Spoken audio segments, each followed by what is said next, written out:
Desde enero del 2007, la producción petrolera se estancó en Ecuador. Y hoy que baja el precio del crudo, se constata la debilidad de esta industria. ¿Qué cambios puede impulsar el gobierno? Mientras las autoridades sanitarias se preparan para una eventual llegada del coronavirus al Ecuador, hay un sector que ya siente los primeros escalofríos. Es la actividad petrolera. Los precios del crudo han caído por debajo del presupuesto del gobierno. Y ese signo de debilidad hizo que el riesgo país trepara otra vez para rozar los 1.400 puntos. Estas señales externas demuestran que el régimen no ha logrado fortalecer su política de hidrocarburos. Pero, ¿qué cambios se pueden lograr en algo más de un año? En el programa de hoy veremos si el bajón del precio del petróleo marcará una nueva realidad para la economía o si solo se quedará en un resfrío pasajero. Usted está en Políticamente Correcto.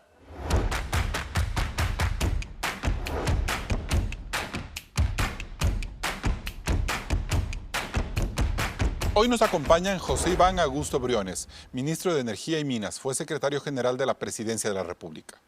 Eduardo López, CEO de la multinacional ecuatoriana Certecpec, fue ministro de Energía durante el gobierno de Lucio Gutiérrez. Y José Javier Orellana, ex viceministro de Comercio Exterior, consultor empresarial y petrolero. Bienvenidos a un nuevo programa de Políticamente Correcto. Hoy vamos a hablar de petróleo y de las perspectivas que el gobierno se ha abierto para dinamizar esta actividad en días en los que su precio cae por efecto, entre otros temas, de la epidemia de coronavirus que ha golpeado a China, principal importador de este hidrocarburo. Con nuestros panelistas despejaremos una duda central. ¿Cuán grave es el panorama externo para nuestro país en materia petrolera? Claudia. Carlos, más que el impacto del coronavirus en esta industria, lo que nos debe alarmar es la debilidad de nuestro país para reaccionar a coletazos de este tipo. En enero, Ecuador vendió unos 10.400.000 barriles de petróleo a un promedio de $51,18. Durante ese mes, el precio del WTI, que sirve de cotización referencial para nuestro crudo, promedió los $58 por barril, pero el coronavirus tumbó su precio a $46,38.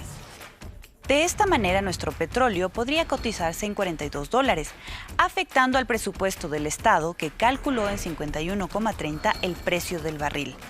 Las autoridades sugieren que por este bajón, Ecuador podría dejar de recibir más de $80 millones cada mes.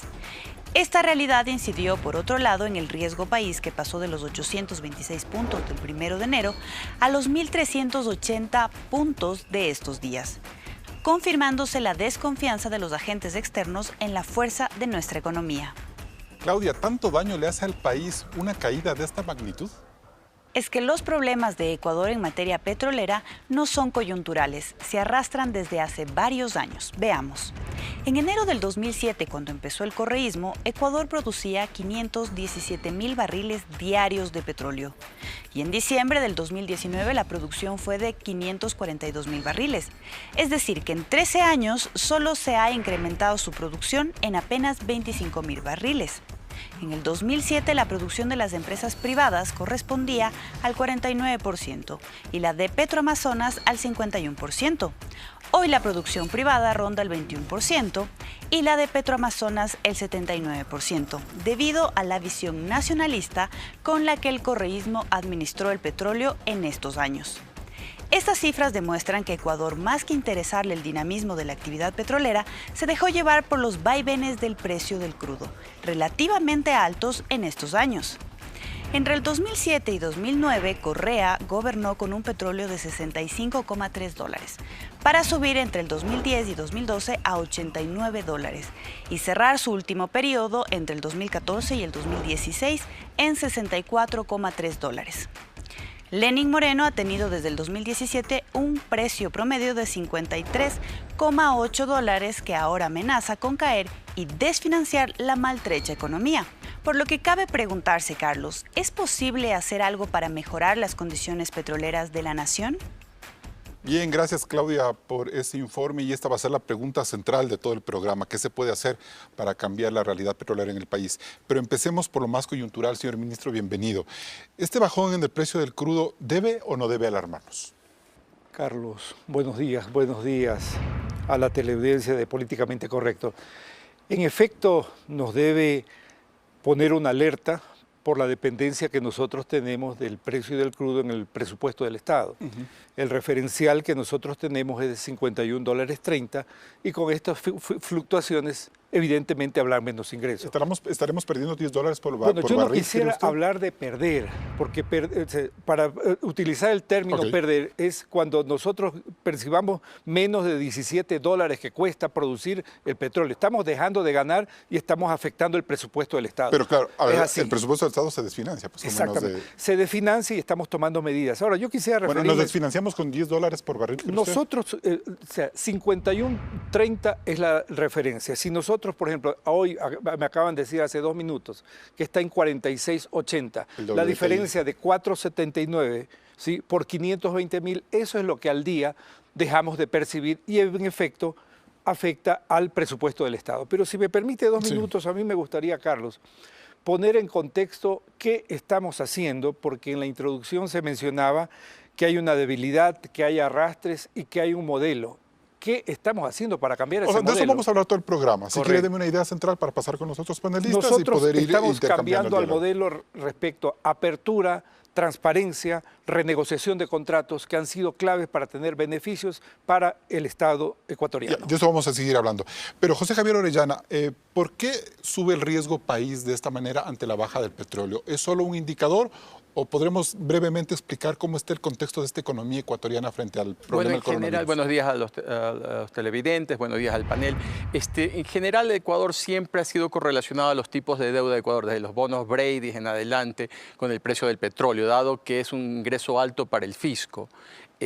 Además, si hay estudios, por ejemplo, del Fondo Monetario, del Banco Mundial, que eso es uno de los factores más importantes, si no el más importante dentro del cálculo del riesgo país, ¿no? Ahora, esto va desde el primer día que un barril paseó por Quito, el año 72, y la memoria no me traiciona. Bueno, yo no lo vi, lo he visto en videos, ¿no? La dependencia de Ecuador en el petróleo ha sido enorme y es algo que tenemos que luchar porque en los próximos 10 a 15 años se llegará al pico de demanda de petróleo y de ahí en adelante el precio bajará definitivamente, porque hay una sustitución hacia renovables y hacia vehículos eléctricos, etc. ¿Cuánto cree usted que maneja a los agentes externos, cuánto cree usted que va a durar esta baja de petróleo producto de coronavirus, entre otras cosas? Bueno, 2 estimados que leí últimamente, el de ING y del banco Goldman Sachs, ambos bancos de inversión, reflejan que podría durar más de 6 meses.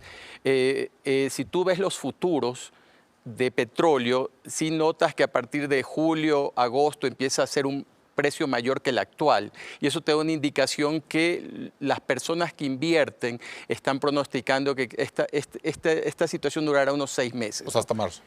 No, 6 meses de ahora. Ok, es decir, hasta agosto más o menos. Sí, es una comparación entre el precio actual y el precio en 6 meses. Entonces, al ser mayor, te da una indicación que las expectativas es de que el precio se va a subir. Señor ministro, brevemente, ¿usted cree que podemos sostener 6 meses con un precio bajo de petróleo para el gobierno? Al existir una incidencia en el presupuesto del Estado, lo importante es qué estamos haciendo para compensarla. Entonces, nosotros estamos aumentando las inversiones. Cabe señalar que tenemos previsto para julio del 2020 la ronda intracampos, que son aproximadamente 6 bloques, una inversión de 840 millones. En Tambococha estamos reiniciando los procesos de reinyección, de tal manera que esta industria, que es dinámica, como gobierno estamos creando las condiciones y incrementando la producción, las inversiones, incrementar reserva. Ese podría ser el antídoto si cabe el término. Perfecto. Y en ese sentido, ingeniero López, el precio bajo del petróleo, que puede ser que se mantenga durante unos meses más, demuestran que la política petrolera del Ecuador durante todos estos años fue mal manejada y que por eso nos debilitamos tanto ante un shock como el de coronavirus. Creo que es importante mencionar que Ecuador en el contexto global no tiene un impacto, o sea, nuestra participación en el mercado con los 500.000 barriles de exportación no es que vamos a cambiar o cambiaríamos de mercado. Por tanto, hacia afuera, en el mercado externo, Ecuador no cuenta en el mapa, pero sí cuenta y es relevante para la economía a nivel interno. Entonces, ¿qué quiero decir con esto? Que tomamos y debemos tomar decisiones, no ahora, deberíamos haber tomado desde el momento que se descubrió el primer barril.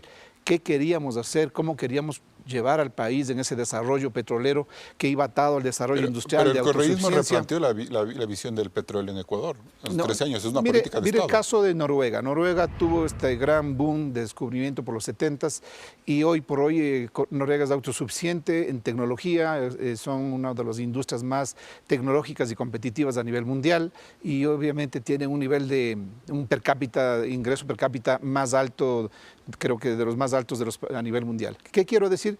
Que el Ecuador debería haberse enfocado, y hoy estamos a tiempo, yo creo que el ministro José Augusto está planteando una visión clara y además felicito una decisión que la ha ratificado, que es no pertenecer o no seguir como miembro de un cartel o de una organización como fue el OPEP, donde tenía también amaniatado las manos de poder irnos en esa línea de la capacidad real que tiene el país de producir el doble. Seguir en la OPEP nos hubiera tenido una camisa de fuerza absolutamente, más dura porque hoy mismo este. Lo que está pasando es que ya se están llamando a el caso de Saudi Arabia, ya está llamando a los miembros de la organización de la OPEP para ver si es que van o no en una segunda fase de recorte para este año. Esto significaría a un país como el nuestro que en lo poco que tenemos y en la necesidad de recursos, nos pondría en peores condiciones. El Ecuador tiene capacidad para duplicar su producción de barriles de producción por día, por supuesto que sí. Usted hace 15 años hablaba de 1 millón de barriles. Y se lo podía cumplir. Colombia en el año 2005 tuvo 1.500 millones de barriles, Ecuador 5.000 millones. Colombia en el 2012 celebró el 1.000.000 de barriles y nosotros celebramos 515.000 el 2012. A la fecha actual, Colombia tiene 1.600 millones de reservas y produce 860.000 barriles. Lo que está planteando el ministro es correcto. Hay que ir hacia el incremento de producción vía inversión, tanto del sector estatal, tanto como el sector privado, creando mecanismos adecuados. Perfecto. Señor ministro, ¿es un fracaso nacional que en el año 2007 haya habido una relación 50-50 entre producción privada y de Petroamazonas y que ahora esta sea 80-20 para el Estado? ¿Se puede entender así el panorama? Yo no lo pondría como un fracaso nacional, son algunos elementos. Tiene que ver con el modelo de contratos y el modelo de operación petrolera que se aplicó en la década pasada, que de alguna manera no creaba incentivos para la iniciativa privada. El tipo de contrato de prestación de servicios no incentivaba la iniciativa privada. Creaba una cierta línea de comodidad porque se pagaba por tarifa y no incentivaba la producción. Y porque tenemos un petróleo alto. Y era con petróleo alto y ahí se generó este famoso carry forward que implicó egresos adicionales para el Estado. Pero el hecho de haber reducido la producción privada sí es un problema que deberíamos reflexionar. Es un problema que hay que reflexionarlo y yo quiero plantear ante lo que expone el ingeniero López con mucha razón. Nosotros tenemos reservas, tenemos elementos, tenemos recursos. El problema es que no nos ponemos de acuerdo. Y le voy a dar un solo ejemplo. En el tema de Ispingo hay 9 plataformas. Esas 9 plataformas podrían ocasionar de explotarse de manera sostenible, apropiada, un incremento de aproximadamente 220.000 barriles diarios. Ahí están los 700.000 barriles que se decía a inicios de gobierno. ¿Y por qué no se dio eso? No nos ponemos de acuerdo, porque como país todavía tenemos esa línea. A ver, como gobierno nosotros defendemos una explotación sostenible, ambientalmente responsable y con respeto a las comunidades. Eso no se discute. Esa exploración se puede hacer. Hay tecnologías de países que lo están haciendo. El problema es que lanzamos a la palestra de la discusión política un tema que depende la sanidad de la economía o no. Estamos hablando de 220.000 barriles más. Con las 2 plataformas que tenemos aprobadas, que van a comenzar a producir a partir del mes de octubre, podemos tener una producción incremental. Hoy, esa producción incremental nos da aproximadamente 70.000 barriles con renta petrolera. Con esas 2 plataformas a partir de octubre. Exactamente, entonces sí podemos. El tema es que no tenemos un acuerdo de país en el modelo de producción que el país requiere. Bien, y con estas primeras reflexiones nos vamos a un corte comercial. Sigue el debate en Políticamente Correcto. Políticamente Correcto está en Radio Sucesos 101.7 FM Quito y hay un reprise a las 20 horas. Regresamos enseguida con más de este debate, Ecuador, petróleo y perspectivas.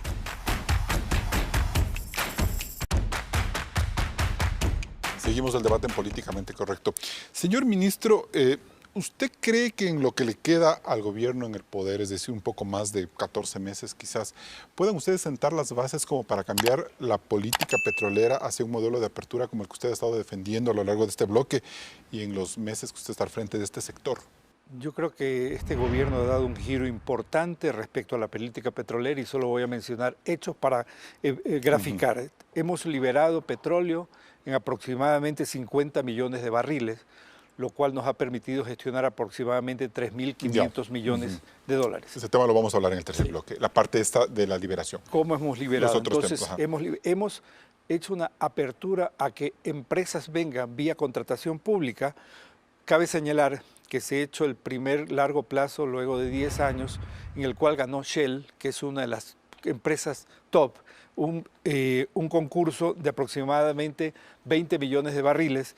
Hemos hecho contrataciones con otras empresas como Petroperú, ENAP de Chile, Petrojamaica y Rosneft, lo cual significa una apertura del mercado petrolero que ha permitido posicionar y revalorizar el crudo ecuatoriano. Lo que nosotros somos capaces de vender, ¿no es cierto? Eso es ¿Y la capacidad de producir? La capacidad de producir la estamos incrementando con las rondas que estamos llevando, las que hemos efectuado y las que tenemos programadas. Entonces, esto es una política que de manera simultánea se ejecuta en los frentes de producción y comercialización. Ahora, con un cambio de modelo. Este plan que usted nos propone de ampliar la inversión en el sector petrolero, tiene que ser netamente privado. El Estado ya no puede, ya no da más, ¿no es cierto? A ver, es evidente, y aquí voy a poner dos cifras porque a veces nos olvidamos, y yo no quiero ser reiterativo, pero olvidamos el tipo de hueco fiscal que nosotros recibimos y los esfuerzos que hemos tenido que hacer como gobierno y como sociedad. El hueco fiscal proyectado era de 8.000 millones para el año pasado, cerramos con cerca más o menos 3.600. O sea, existe una realidad de déficit fiscal.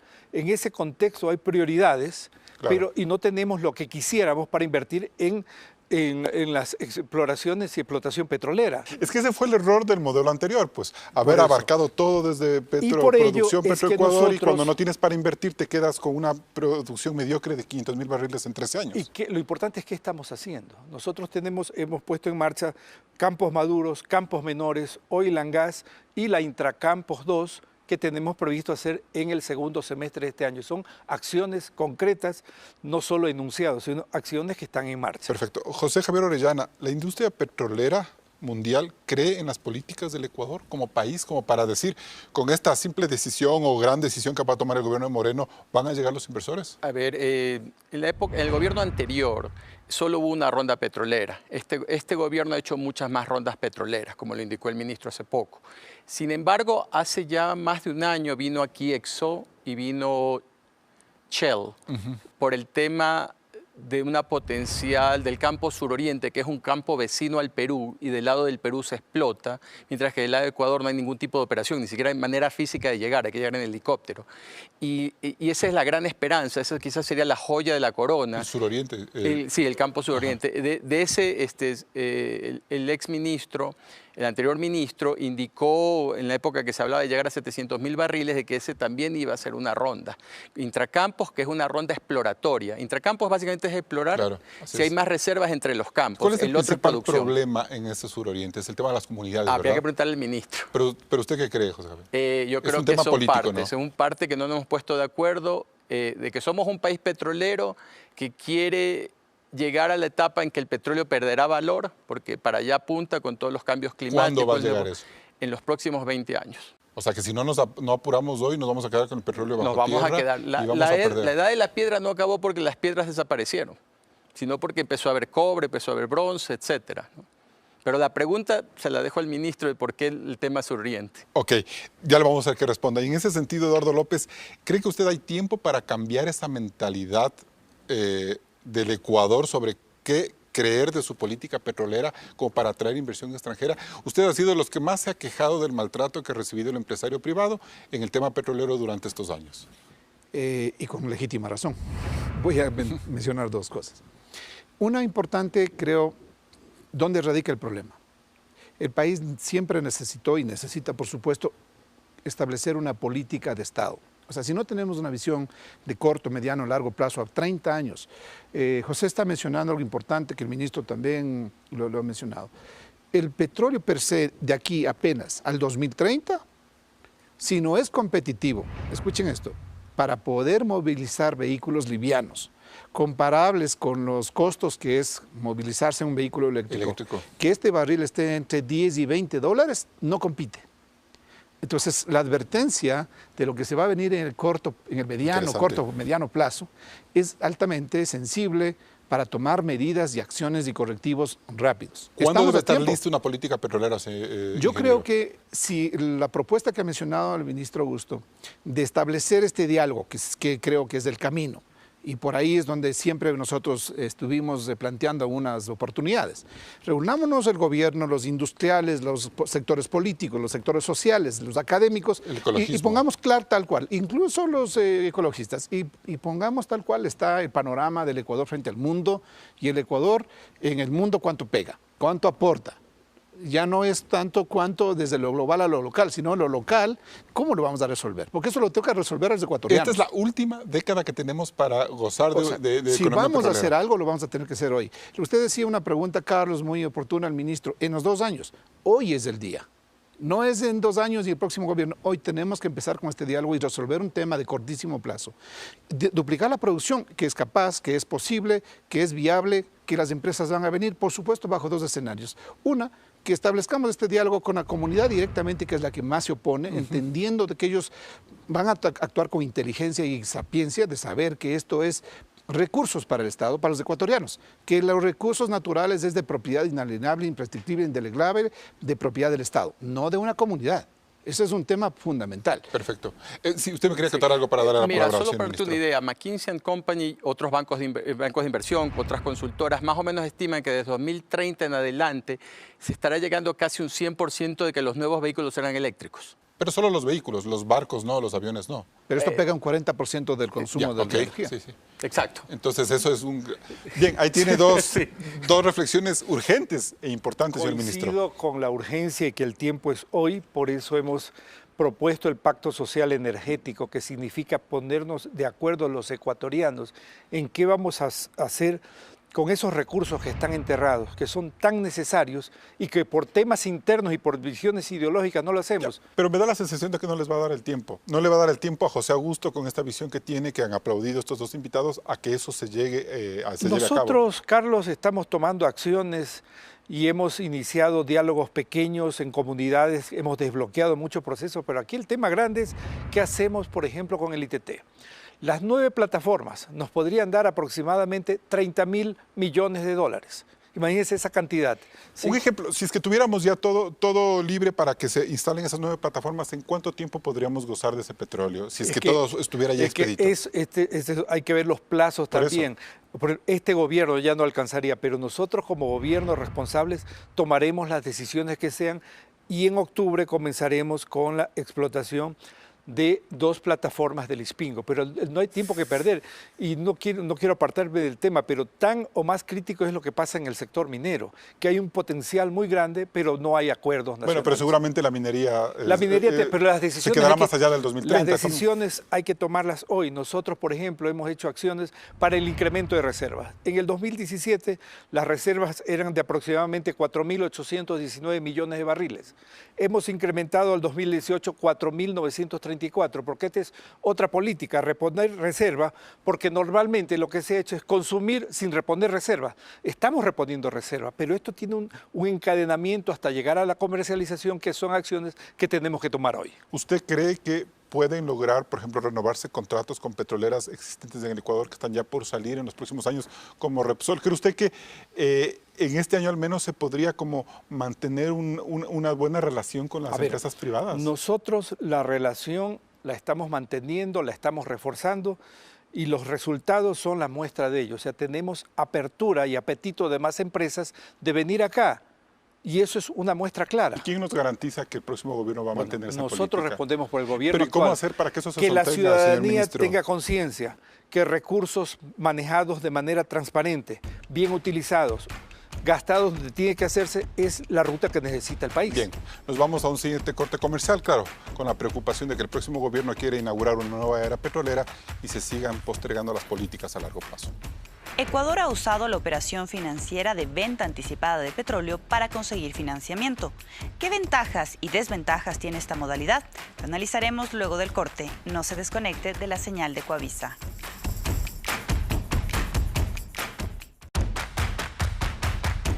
Una de las operaciones que marcó la actividad petrolera durante el gobierno de Rafael Correa fueron las llamadas ventas anticipadas de crudo a largo plazo, que generaron cuestionamientos y denuncias de supuestos casos de corrupción.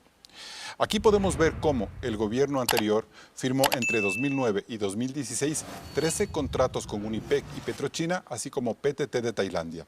En 7 años, el gobierno recibió un financiamiento anticipado por 18.170 millones de dólares a cambio de una garantía equivalente a 1.204 millones de barriles de crudo, negociados bajo tarifas más bajas que los precios de mercado. Todas estas operaciones deben terminar en 2024. Pese a las renegociaciones del actual gobierno, Ecuador aún tiene una deuda con esas petroleras por 3.100 millones de dólares y unos 320 millones de barriles.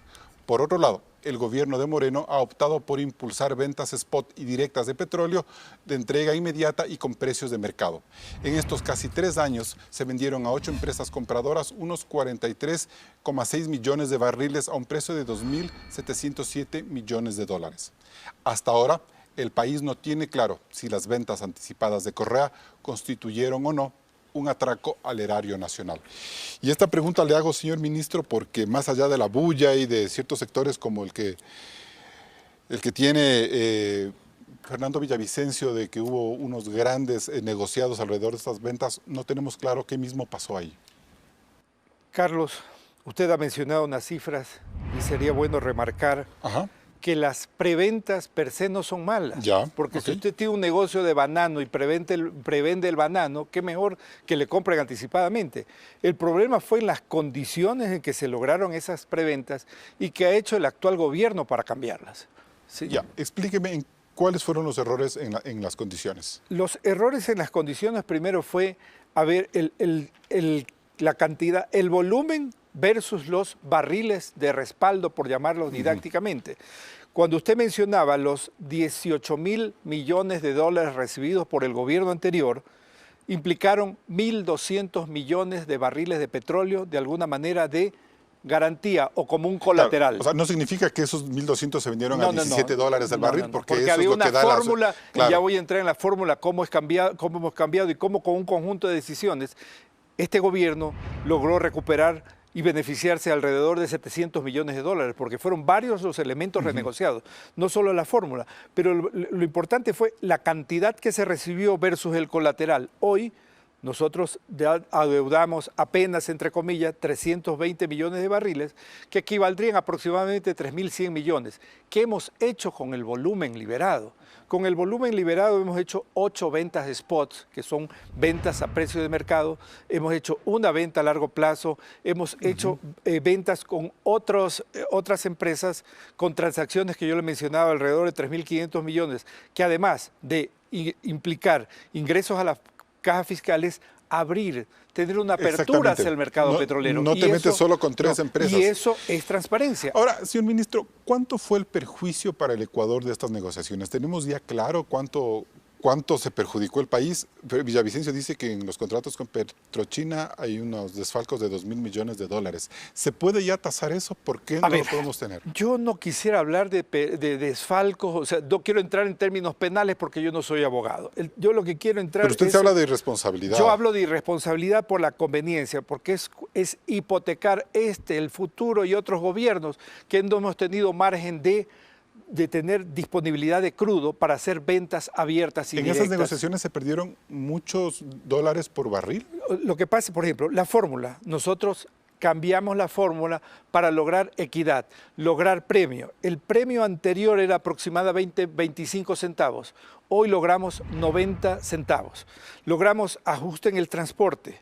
Logramos, importante, la reprogramación de volúmenes, el haber liberado esos 50 millones de barriles, implica todas estas transacciones que hemos hecho y nos han permitido ingresos ya y en mejores condiciones. Yo le entiendo que la renegociación les ha facilitado a ustedes un ingreso de dineros y de una mayor apertura comercial. Lo que me preocupa es saber cuánto mismo se perjudicó el Ecuador con los negocios de preventa. No tengo el valor. Si usted dice que negociaron con un diferencial de 70 dólares, 70 centavos en premio, quiere decir que los perjudicamos en 70 centavos en el gobierno anterior. Yo le pongo el precio global. ¿Cuánto se obtuvo en la primera fase de la renegociación de estos contratos que los lideró el ministro Carlos Pérez. Se obtuvieron alrededor de 700 millones de dólares, o sea, el Estado recuperó 700 millones que si seguían aplicándose las mismas fórmulas, la misma reprogramación de volumen, el mismo precio de transporte, esos son 700 millones claros, más lo que logramos liberar.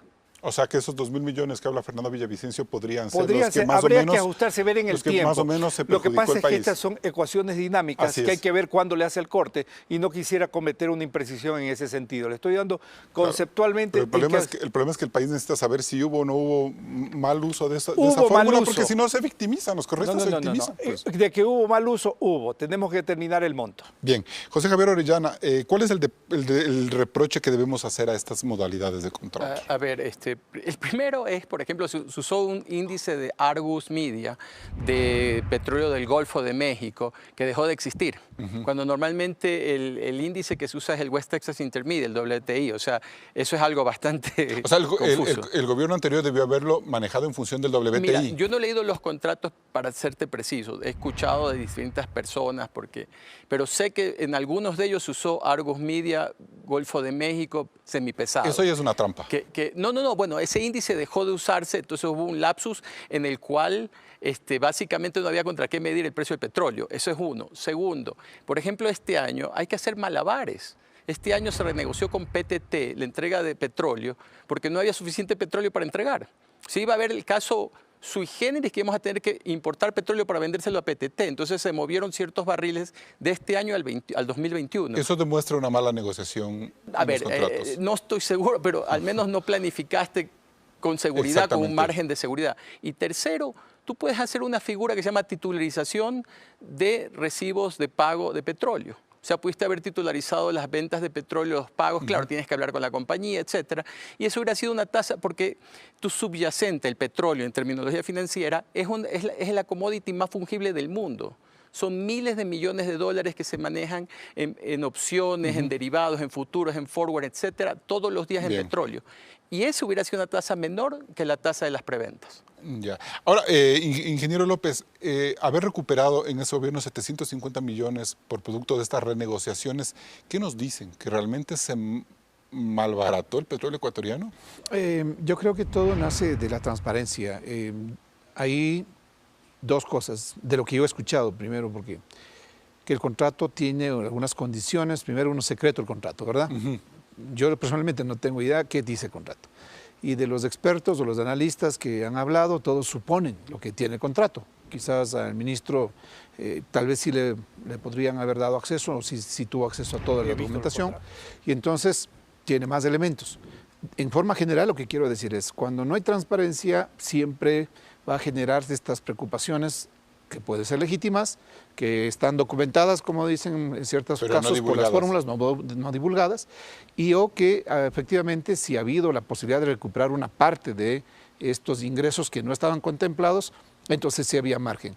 Pues esta recuperación que hace Pérez y que la defiende el gobierno de Moreno demuestra que hubo una mala negociación en los contratos anteriores. Posiblemente los márgenes que se estaban planteando allí daban más en favor del Estado. Quizás eso es lo que está demostrando con esta negociación. Si fue suficiente o no, no es el punto. Acá es cómo vemos a futuro. Lo que vemos a futuro es que nosotros no podemos vivir dependiendo de que mañana alguien nos juzgue si hicimos mal o bien. Es nuestra responsabilidad hacerlo bien. Y para eso las empresas públicas, especialmente, que tienen responsabilidad de recursos del Estado, tienen que complementar, el caso de que yo saludo, que esperemos se certifiquen pronto en Petroamazonas, la implementación de la ISO 37000, que tiene que ver con las prácticas antisoborno y anticorrupción. Bueno. Es decir, implementar ISO 37000 en las empresas estatales, yo creo que es una regla y una norma como y una tienen urgencia algunas empresas privadas. Que las privadas, que nos sentimos, incluso para sentirnos que estamos en igual condiciones de la mesa. Entonces yo creo que parte de la transparencia, debo ser y parecer. Entonces creo que por ahí el ministro tiene un gran desafío, creo que tiene un equipo también ahora nuevo, incorporado a su gestión, donde podría lograr que esto vaya de la mano de una política de transparencia. Señor ministro, para irnos a corte brevemente, ¿qué pasó con estas confidencialidades en los contratos?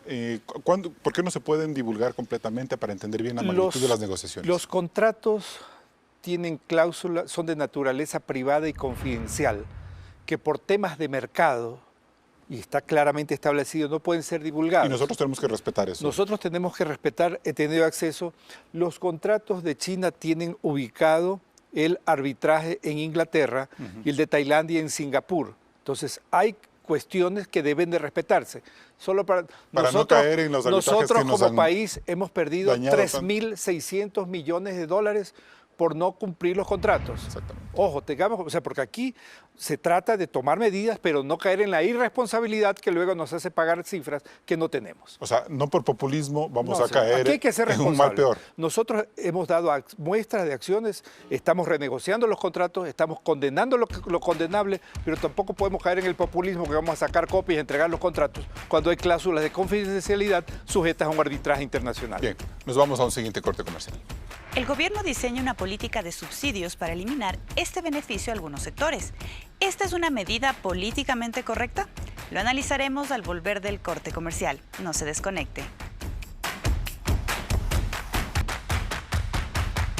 La eliminación de los subsidios a los combustibles fósiles es un tema muy complejo en este país, que desde 1974 mantiene este beneficio. Sin embargo, la realidad económica no mejora, el contrabando no se detiene y los grandes grupos de poder siguen lucrando de este subsidio. Veamos. Ecuador es un país petrolero por excelencia. La producción de petróleo ronda los 539.000 barriles por día, lo que representa el ingreso de más de 10.000 millones de dólares al año. Dinero que sirve para cubrir los subsidios, gasto corriente y deuda. El subsidio más grande que tiene el Ecuador es a los combustibles fósiles, unos 2.000 millones de dólares al año. En el 2018, al inicio de la crisis económica, el gobierno de Lenín Moreno liberalizó el precio de la gasolina súper, le ahorró al Estado unos 144 millones de dólares. Esta medida no tuvo mayor afectación, pero con la firma del acuerdo con el Fondo Monetario Internacional, la medida se tenía que extender a la eliminación de subsidios en todos los combustibles, extra, ecopaís y diésel. Ese era el objetivo del actual gobierno y así lo anunció el 1 de octubre del 2019. Ese subsidio ha beneficiado durante décadas principalmente a los que no lo necesitaban y a los que viven del contrabando. La medida podría ser necesaria, pero fue extremadamente impopular. Se inició un paro nacional con los transportistas y estudiantes. Luego siguió un levantamiento indígena. Manifestantes de casi toda la sierra y Amazonía llegaron a Quito. En 11 días se incendió el país con fuertes enfrentamientos entre los protestantes, la fuerza pública y contra la prensa. La única salida fue derogar el decreto 883 y dar marcha atrás en la eliminación de los subsidios, abriendo una mesa de diálogo con los indígenas y la ONU. Diálogo que no ha dado ningún resultado. Cada año se pierde unos 114,6 millones de galones por el contrabando de combustibles, sobre todo en las zonas fronterizas, donde el consumo por persona crece con respecto a cualquier otra zona. Además que estos subsidios favorecen a los grupos con mayores ingresos. Se afirma que el 85% de la gasolina subsidiada beneficia a los más ricos. Por estas razones, en los últimos días, los ministros de Estado, junto con el vicepresidente Otto Sonnenholzner, trabajan en crear una política para focalizar los subsidios. ¿Es políticamente correcto que este gobierno defina una política de subsidios? Bien, señor ministro, ¿y es políticamente correcto que este gobierno deje el poder con una política clara de focalización de subsidios? Además de políticamente correcto, es económicamente necesario y es responsable con la ciudadanía transparentar el tema de los subsidios. Y hemos venido trabajando, por ejemplo, en el tema de contrabando, en una acción conjunta entre hidrocarburos, policía, Fuerzas Armadas para disminuir el contrabando.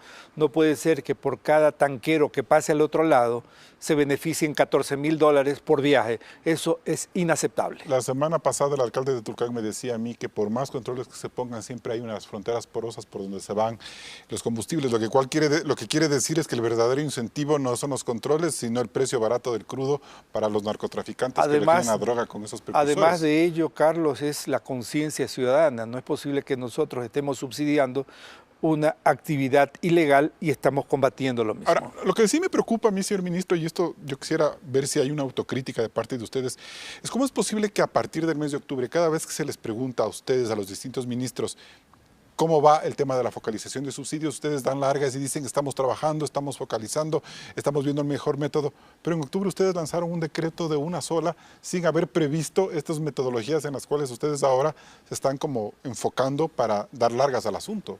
En octubre se tomó una decisión responsable y económicamente necesaria que lamentablemente no fue percibida así y tuvimos los problemas que tuvimos en esa época. De acuerdo, pero ahora en cambio cuando se trata de la focalización ustedes se enredan, les dan muchas largas a explicar cómo vamos a focalizar los subsidios. Yo no creo que nos enredemos, Carlos, y la prueba es la toma que sacaron hace unos minutos. La semana pasada tuvimos una reunión con 50 sectores para hacerles ver la necesidad de transparentar los subsidios y que lleguen a quienes definitivamente lo necesitan. O sea, nosotros hemos venido trabajando, la decisión política se tomará en el momento oportuno y se va a tomar este año porque el país lo requiere. ¿Antes de octubre? Tendrá que ser en el primer semestre. En el primer semestre de este año vamos a saber cómo se va a focalizar sí, las señor. en este país.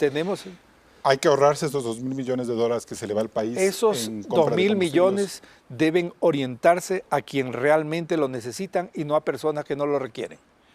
Ingeniero López, este gobierno nos metió un gran lío, un gran debate en octubre con el tema de la eliminación de los subsidios desde una visión económica que me parece que era correcta por un lado, pero también con unas particularidades sociales que estallaron en ese mes.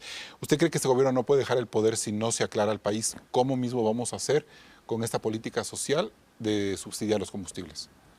Bueno, hay una responsabilidad, yo creo que todos somos corresponsables, mirando hacia atrás, de las decisiones que se dejaron de hacer y que se tienen que tomar tarde o temprano. La decisión de tomar, como ha mencionado el ministro, este semestre de focalizar el subsidio, yo creo que es un tema dialogado, si es dialogado, concertado, está evaluado todos los factores y los actores que van a intervenir y que podrían intervenir en favor o en contra. Yo creo que es viable que esto salga exitosamente bien, siempre y cuando, como ha mencionado el ministro, estos actores estén conscientes de que el beneficiario no es ni siquiera el ciudadano, el beneficiario es otro. Usted fue ministro alguna vez. ¿Cuál es el subsidio que debería ser subsidiado? ¿Cuál es el combustible que debería ser subsidiado y cuál no? Bueno, básicamente los sectores sociales quienes más se podrían beneficiar de esto es de la gasolina extra, pero son en los campos, en las zonas bastante deprimidas, por ejemplo la zona de pesca artesanal, los agricultores, son sectores muy, muy definidos y también que tienen que ser evaluados cuánto de impacto podría tener eso en el subsidio, o si vale la pena. Usted dice, por ejemplo, no. subsidiar el diésel, no la extra. La gasolina extra sí. Sí subsidiarla. Esa es la que va a usar y la que usa el agricultor, el pescador, el artesano. Y el diésel más para la producción. El diésel más pega mucho en las industrias, en la producción, en el desarrollo. Por tanto, yo creo que la focalización tiene que ser más, en mi opinión, en la gasolina extra. Y a los sectores sociales más deprimidos, que no son muy muchos, porque al final el beneficio va a revertir en beneficio de ellos mismos a través de salud, a través de educación, a través de obra pública. Es decir, tienen que pensar que estamos sacando el dinero de un bolsillo para ponerlo en otro. ¿Usted cree que este diálogo sobre subsidios debe darse en función únicamente del tema combustibles o de una política un poco más amplia, como usted la plantea, ingeniero López? Yo creo que siempre hay que ver una visión más de Estado, porque el Estado es un todo y donde todos participamos. Los actores políticos, los actores sociales, los actores de gobierno y industriales y gremios y cámaras, líderes de opinión, creo que todos estamos claros. Alguien se está beneficiando de este subsidio. El ciudadano común no lo es. El ciudadano de a pie no lo es. Entonces, ¿cómo hacemos para que vía un carnet, vía un ticket, vía una ficha, vía un bono, vía un mecanismo controlado, vía un bono, vía un mecanismo que sea auditado, controlado, revisado y analizado previamente, tenga derecho a este subsidio? José Javier Orellana, las amenazas de un petróleo barato y los apuros de la economía nacional reflejada en el riesgo país, ¿vuelven necesaria esta discusión de los subsidios? Sí, pero déjame continuar un poquito con el tema de Eduardo. Mira, hay un 10% de la población, alrededor de 400 a medio millón de hogares que viven en extrema pobreza. Para ellos, esto sí, en referencia a su ingreso total, que es alrededor de $200, esto es un gasto fuerte. El del transporte. Pero hay mecanismos. Estaba conversando con un ejecutivo de El Salvador. En la República de El Salvador te dan una tarjeta electrónica para manejar los subsidios. Y no es de ahora, es de hace más de 10 años. O sea, soluciones existen. Lo que pasa es que hay que implementarlas. De este tema del subsidio de los combustibles se habla desde que yo me recuerdo. Desde que más o menos y ningún presidente ha tenido valentía para mantenerlos. O sea, para eliminar y mantener la decisión. Ha habido mucha renuencia a poner la cascabel al gato. Ahora, desde los temas del Ecuador, es obvio de la calificación de riesgo de Moody's, que lo indicó, tanto el problema político como la falta de la capacidad de la sociedad a aceptar el cambio de los subsidios. Lo que pasa es que no dialogamos en redondo. O sea, tenemos baja producción petrolera, tenemos estos problemas de venta, se nos cae el precio del petróleo, se dispara el riesgo país y no podemos mantener un margen de focalización de subsidios inteligente. Entonces eso significa que la economía se sigue agotando porque nadie hace nada. Pero recordemos que era El Salvador. El Salvador es un país con una guerra civil, donde mataron a un arzobispo en los 70. O sea, si un país en esas circunstancias logra un consenso nacional, no podemos ser menos. Entonces ¿ahí qué podríamos hacer? Pues, tratar de implementar algún sistema que tome a cargo este 10% de la población, estos hogares en extrema pobreza, a los que se les va a afectar. Y hay vehículos, mecanismos electrónicos. Yo, en contrario, yo creo que la Extra y la ECO sí debería quitarse el subsidio, que nos daría unos 600 millones de dólares, porque no es tanto, es unos 15 a 25 centavos de dólar. Y además en Ecuador hay alrededor de 1,5 millones de vehículos privados. Y la mayoría de ellos son de la clase media para arriba. La clase media baja, la clase baja, pobre, no anda en transporte público. Entonces ese sí merece algún tipo de control. Y el problema es que en ciudades como Quito, ingeniero, no se suben los pasajes, se mantienen los subsidios y los quiteños estamos atrapados en las vías porque tenemos un tráfico terrible. Sí, pero si me permite, nada más para ver, si el mundo está muy claro hacia dónde va en este cambio de matriz energética y el Ecuador no tiene este diálogo, lo que yo siempre estoy mirando es en un todo, como un Estado. Si todos los actores nos sentamos a ver hacia dónde el 2030, 40 y 50 va el mundo y el Ecuador no está aislado del mundo, en cuanto al consumo de petróleo, de gas natural, las energías renovables que van a entrar como un sustituto de un gran componente que es un 40% para uso de la movilidad. Entonces, no estamos mirando en el todo cuáles son los roles que debe jugar cada uno de los actores, a eso voy yo. Entonces, el subsidio puede ser el diésel o puede ser la gasolina. Si no está entendido en esa visión hacia dónde quiere ir el país y cómo lograr resolver esos huecos fiscales y evitar estos ciclos de precios altos y bajos, esta es una conversación y un diálogo que inicia hoy y ojalá empecemos pronto también, ministro. Señor ministro, una reflexión final. Y la reflexión es que los subsidios no son un fin como tal, sino que es un medio de compensación social.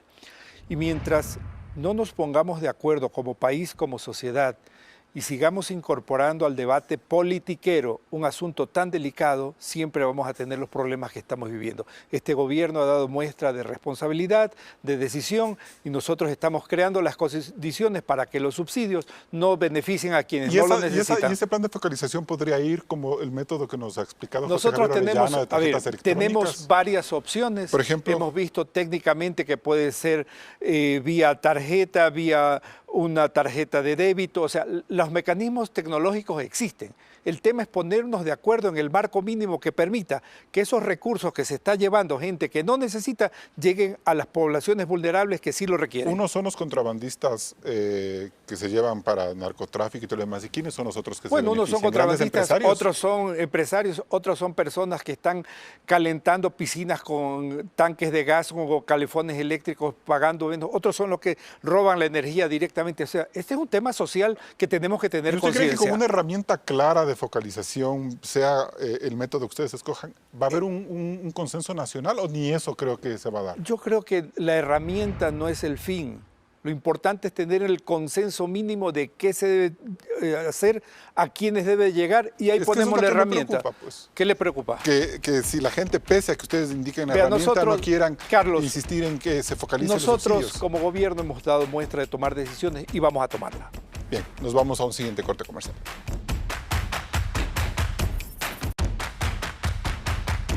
Entramos en la etapa de conclusiones. Eduardo López, ¿qué medidas políticamente correctas puede tomar el gobierno en este último año para dinamizar al sector petrolero? Si políticamente correcto nos integramos, los actores privados, el gobierno, los actores sociales, en búsqueda de resolver un problema que no es coyuntural, que es un tema que debemos resolver a corto, mediano y largo plazo, incrementar la producción, duplicar la producción, mayor participación de las industrias locales, mayor diversificación de las exportaciones basadas en la tecnología que podemos desarrollar como país, yo creo que ahí está el secreto. José Javier Orellana. Lo políticamente correcto es notar que si estuviéramos produciendo 750.000 barriles de petróleo en este momento, no habría déficit fiscal. Y nos diera una oportunidad quizás de hasta desarrollar y mantener la inversión pública en ciertos sectores. Ministro José Augusto Briones, ¿qué es lo políticamente correcto? Es políticamente correcto seguir transparentando la gestión y buscar nuevas inversiones que nos permitan dinamizar la economía del país sin afectar a los sectores más vulnerables. Y bien, hoy he querido mostrarles algunas cifras que en retrospectiva nos dicen lo poco ambiciosa que fue la política petrolera durante el correísmo, cerrada a la inversión extranjera y acostumbrada únicamente a los altos precios de los que se benefició. También hemos visto que el gobierno de Moreno no ha logrado impulsar los cambios que el sector requería con la premura que nuestra economía exige. Por eso es que somos tan frágiles ante cualquier impacto externo. Si el petróleo cae más de la cuenta, quizás el país empiece a hablar sobre la necesidad de alentar nuevas inversiones y de cambiar la forma drástica en la que miramos el panorama de los subsidios a los combustibles. Todavía quedan algunos meses de trabajo. Hasta el próximo programa. Así cerramos este debate en Políticamente Correcto. Recuerde que puede ver todos los programas en YouTube en el canal oficial de Ecoavisa. Tenemos una nueva cita el próximo domingo.